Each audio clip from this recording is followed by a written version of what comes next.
ભુવા છે મારા કુળદેવીના, એને હું કહું હા કે ભાઈ હરસિદ્ધિ માતા 70 વર્ષ પહેલા આવેલા છે, બરાબર? અચ્છા હા, તો એનું કઈક નિશાન ભુવાને અથવા એમ નહીં, કુટુંબમાં- તું તારા ભુવાન ઘરે ગયો, ભુવાના મઢે ગયો, હા. તો તે તારા ભુવાન કીધું કે આ દીકરી આવું કેમ થયું?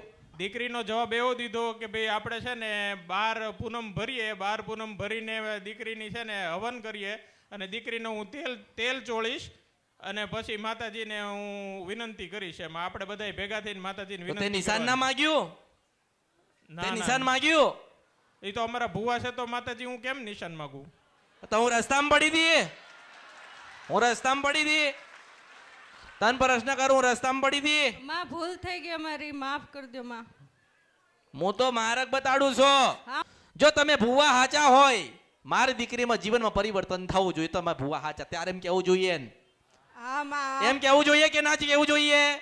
52 બહારની મેરડી છો, પાવાગઢમાંથી મારો ચોટલો ગુથીને લઈને ઉતરેલી છો, રમ્યા વગર વળી જવા કડિયું કે તો મારા અવતારમાં ખોટ પડે.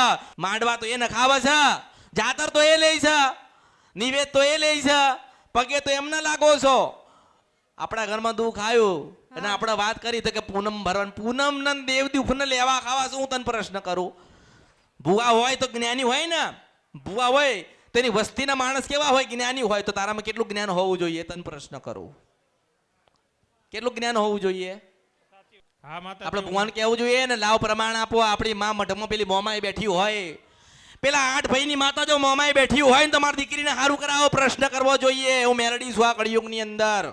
એવું મેં પૂછેલું ને ભુવા એવું કીધું કે હવે બેટા આપણે 12 પૂનમ ભરીએ ને 12 પૂનમ ભર્યા પછી જો દીકરીને એમને રહે ને તો એના કર્મની ગઠણા સમજ જાય કે એવું મેં તો આ કળિયુગમાં કીધેલું છે કે આ બાવાએ લખેલું છે, જો બદલી ના નાખું તો મારું નામ કળિયુગમાં મેલડી નહીં. હા માતાજી, હા, એને લખ્યું છે એને ભગવાન, અને આ ભગવાન શંકરે વિધાતાન બનાવી હતી અને ચોપડો આલીને ધરતી ઉપર મોકલ્યો છે, અને આ વિધાતા બધાના લેખ લખે છે, એને વાંચીને ભણાવતી હોય ને તો આ અમૃતની મેલડી છો. હા માતાજી.